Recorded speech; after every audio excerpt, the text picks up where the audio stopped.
Uy, ang dami nila dito. Hello guys. Ayan, Skyler. Ang dami nila.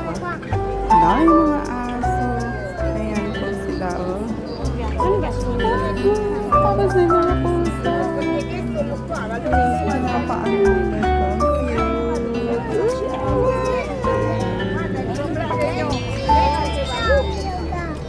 Pinapa-adapt nila ito mga to. Ang cute niyo.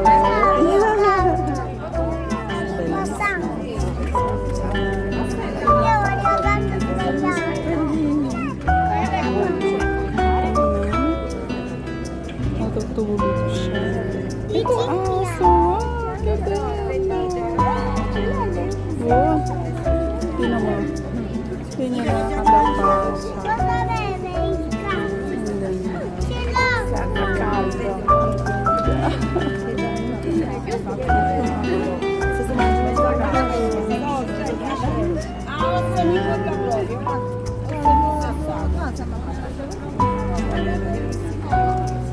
Ayan, pinapa-adapt nila itong mga to guys.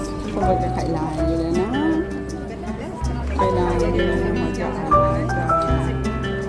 Ayan, kasi mo siya. Ang cute-cute nila.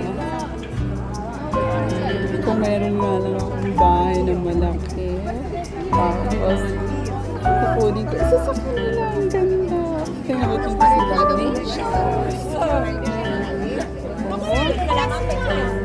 Mag-aalala sila na mag-aalala sa kanila. Tapos ito, napaka-cute niya. Tignan mo. Relax na relax. Relax na relax siya.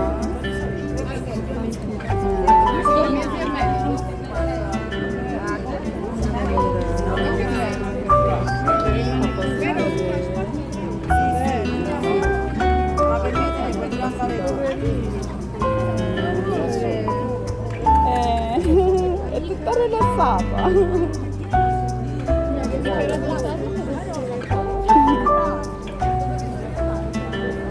Tapos yung mga pusa, bagong panganak sila.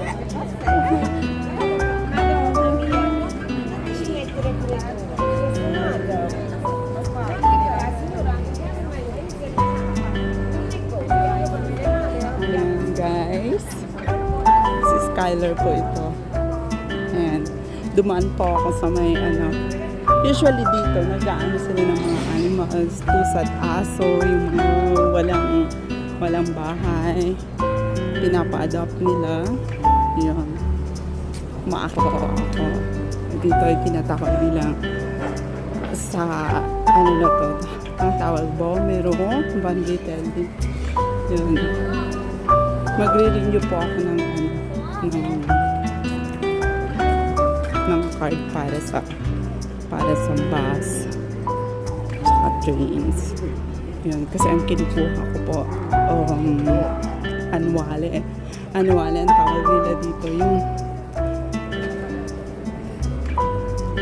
once a year akong bumibili para makatipid kasi may discount siya. So, tapos card na lang, tapos ititimbro mo na lang siya and then pwede ka na sumakay. Yun. Sa loob ng isang taon, mahigit 200 euros yata. Hindi ko alam kung magkano na ngayon, kung tumaas ba ang presyo. Kasi nagtaasan ng presyo. So, I'm so sure, or for sure, hindi kagaya last year. Tignan po natin. Okay guys, thank you. Maraming salamat po sa panonood. Like, comment, and subscribe. So hanggang sa susunod po. Thank you so much.